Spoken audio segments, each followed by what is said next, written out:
بسم اللہ الرحمن الرحیم نحمدہ ونصلی علی رسولہ الکریم اما بعد۔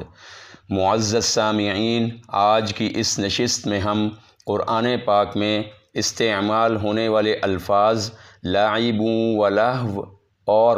لہو و لعب پیش کے ساتھ اور اسی طرح لاعبا و لہوا اور لہوا و لعبا زبر کے ساتھ کے بارے میں آپ کو تفصیل کے ساتھ بیان کریں گے کہ یہ الفاظ پورے قرآن پاک میں کس کس مقام پر اور کتنی مرتبہ استعمال ہوتے ہیں۔ سب سے پہلے ہم ان الفاظ کی تعداد کے بارے میں آپ کو آگاہ کر دیں کہ لاعب و لہو یعنی پیش کے ساتھ یہ الفاظ پورے قرآن پاک میں کل 3 مقامات پر استعمال ہوئے ہیں۔ نمبر 1 سورۃ الانعام آیت نمبر 32، نمبر 2 سورۃ محمد آیت نمبر 36 اور نمبر 3 سورۃ الحدید آیت نمبر 20۔ اور اس کے برعکس استعمال ہونے والے الفاظ لہو و لعب پورے قرآن پاک میں صرف ایک ہی مقام پر استعمال ہوئے ہیں اور وہ مقام ہے سورۃ العنکبوت کی آیت نمبر 64۔ اب ہم بات کریں گے لاعبا و لہوا یعنی زبر کے ساتھ یہ الفاظ پورے قرآن پاک میں صرف ایک ہی مقام پر استعمال ہوئے ہیں اور وہ مقام ہے سورۃ الانعام کی آیت نمبر 70۔ اور اس کے برعکس استعمال ہونے والے الفاظ لہوا و لعبا بھی پورے قرآن پاک میں صرف ایک ہی مقام پر استعمال ہوئے ہیں اور وہ مقام ہے سورۃ الاعراف کی آیت نمبر 51۔ اور حفاظ اکرام کو ان الفاظ کو پڑھتے ہوئے جس مشکل کا سامنا کرنا پڑتا ہے وہ یہ ہے کہ لاعب کا لفظ پہلے پڑھنا ہے یا پھر لہو کا لفظ پہلے پڑھنا ہے۔ تو انشاءاللہ آج کی اس ویڈیو میں ہم ایک فارمولے کے ذریعے سے حفاظ اکرام کی اس مشکل کو حل کرنے کی بھرپور کوشش کریں گے۔ سامعین اکرام، جیسا کہ ہمیں معلوم ہو چکا ہے کہ قرآن پاک میں ان الفاظ کی کل تعداد 6 ہے، یعنی 3 مقامات پر لاعب پیش کے ساتھ پہلے آتا ہے اور لہو پیش کے ساتھ بعد میں آتا ہے، اور اس کے برعکس صرف ایک ہی مقام پر لہو پیش کے ساتھ پہلے آتا ہے اور لاعب پیش کے ساتھ بعد میں آتا ہے۔ اور اسی طرح صرف ایک مقام پر لاعبا زبر کے ساتھ پہلے آتا ہے اور لہوا زبر کے ساتھ بعد میں آتا ہے، اور اس کے برعکس صرف ایک ہی مقام پر لہوا زبر کے ساتھ پہلے آتا ہے اور لاعبا زبر کے ساتھ بعد میں آتا ہے۔ اب مشکل یہ پیش آتی ہے کہ کیسے پتہ چلے گا کہ لاعب اور لہو میں سے پہلے کس لفظ کو پڑھنا ہے؟ تو اس کا حل انہی آیات کے آغاز میں ہی ان الفاظ کو پڑھنے سے پہلے موجود ہے۔ وہ اس طرح کہ ان الفاظ کو پڑھنے سے پہلے جن آیات میں حرف ہا یعنی 2 آنکھوں والی ہا موجود ہوگی تو ان آیات میں 2 آنکھوں والی ہا والا لفظ لہو پہلے اور لاعب کا لفظ بعد میں پڑھا جائے گا، سوائے سورۃ الانعام کی آیت نمبر 70 کو چھوڑ کر۔ اب باقی بچ جانے والے 5 مقامات میں سے صرف 2 ہی مقامات ایسے ہیں جن کے آغاز میں 2 آنکھوں والی ہا موجود ہے، جیسے کہ سورۃ العنکبوت کی آیت نمبر 64 میں وما کے بعد ہاذہ میں، اور سورۃ الاعراف کی آیت نمبر 51 میں الذین اتخذوا کے بعد دینہم میں 2 آنکھوں والی ہا موجود ہے۔ تو ان دونوں آیات میں 2 آنکھوں والی ہا والا لفظ لہو پہلے اور لاعب کا لفظ بعد میں پڑھا جائے گا۔ اور اس کے برعکس جن آیات میں ان الفاظ کو پڑھنے سے پہلے حرف ہا یعنی 2 آنکھوں والی ہا موجود نہیں ہوگی تو ان آیات میں لاعب کا لفظ پہلے اور 2 آنکھوں والی ہا والا لفظ لہو بعد میں پڑھا جائے گا، جیسے کہ سورۃ الانعام کی آیت نمبر 32، سورۃ محمد کی آیت نمبر 36 اور سورۃ الحدید کی آیت نمبر 20 میں ان الفاظ کو پڑھنے سے پہلے حرف ہا یعنی 2 آنکھوں والی ہا موجود نہیں ہے، تو لہٰذا ان تینوں آیات میں لاعب کا لفظ پہلے اور 2 آنکھوں والی ہا والا لفظ لہو بعد میں پڑھا جائے گا۔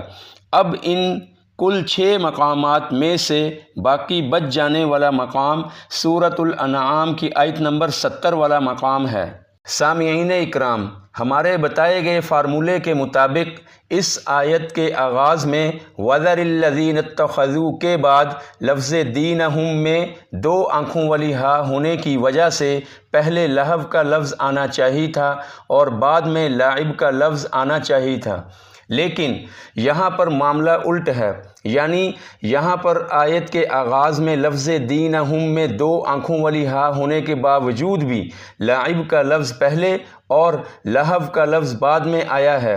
تو اس میں پریشانی والی کوئی بات نہیں ہے، کیونکہ ہم نے آپ کو فارمولہ بتاتے ہوئے کہا تھا کہ جن آیات کے آغاز میں 2 آنکھوں والی ہا موجود نہیں ہوگی تو ان آیات میں لاعب کا لفظ پہلے اور لہو کا لفظ بعد میں پڑھا جائے گا، اور جن آیات کے آغاز میں 2 آنکھوں والی ہا موجود ہوگی تو ان آیات میں 2 آنکھوں والی ہا والا لفظ لہو پہلے اور لاعب بعد میں پڑھا جائے گا، سوائے سورۃ الانعام کی آیت نمبر 70 والے مقام کو چھوڑ کر۔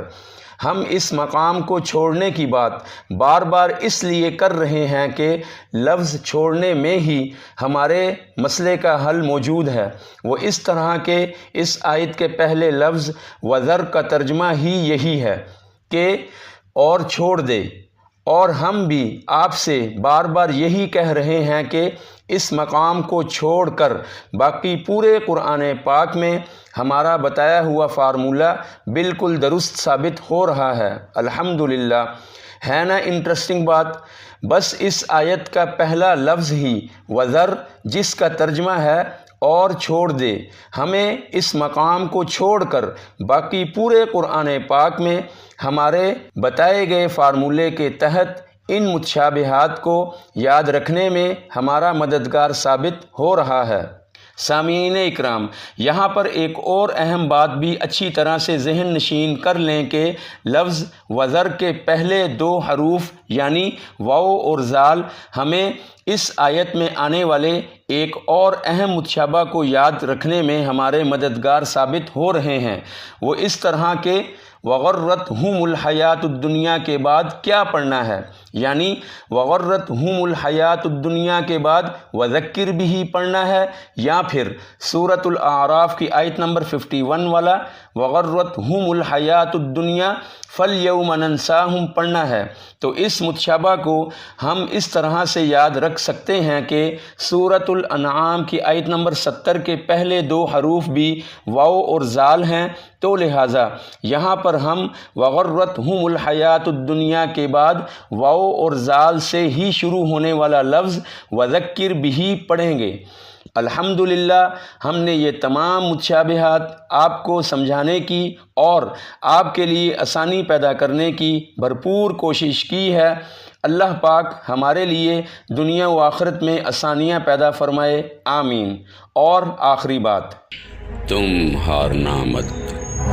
چاہے زندگی تمہیں ہرا دے، تم ہارنا مت۔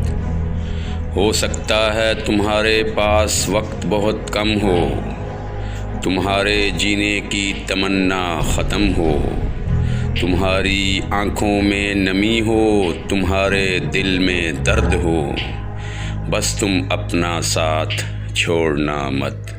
تم ہارنا مت، چاہے زندگی تمہیں ہرا دے، تم ہارنا مت۔ تم گرنا، گر کے پھر اٹھنا، تم یوں ہی آگے بڑھتے چلنا، زندگی 2 پل کی ہے تو کیا ہوا، تم ہر پل کو خوشی سے جینا، آئیں گی مشکلیں ہزار اس سفر میں، رکاوٹیں بھی آئیں گی، دوریاں بھی لائیں گی، دل روٹھ جائے گا، امیدیں ٹوٹ جائیں گی، ایک کہانی بن جائے گی، اس کہانی کو بیچ راہ چھوڑنا مت، تم ہارنا مت، چاہے زندگی تمہیں ہرا دے، تم ہارنا مت۔ جنون جگا اپنے اندر ان پلوں کو کھل کے جینے کا، کسی کی خوشیاں بننے کا تو کسی کا سہارا بننے کا، مت سوچ کہ کیا کہے گی دنیا تجھے، مت سوچ کہ کیا ہوگا آنے والے کل میں تیرے، تم اس کشمکش میں ڈوب جانا مت، تم ہارنا مت، چاہے زندگی تمہیں ہرا دے، تم ہارنا مت۔ سفر چاہے جتنا ہی لمبا کیوں نہ ہو، منزل چاہے کتنی ہی دور کیوں نہ ہو، تم میرا اعتبار توڑنا مت، تم ہمت چھوڑنا مت، تم ہارنا مت، چاہے زندگی تمہیں ہرا دے، تم ہارنا مت، تم ہارنا مت۔ وآخر دعوانا ان الحمد للہ رب العالمین۔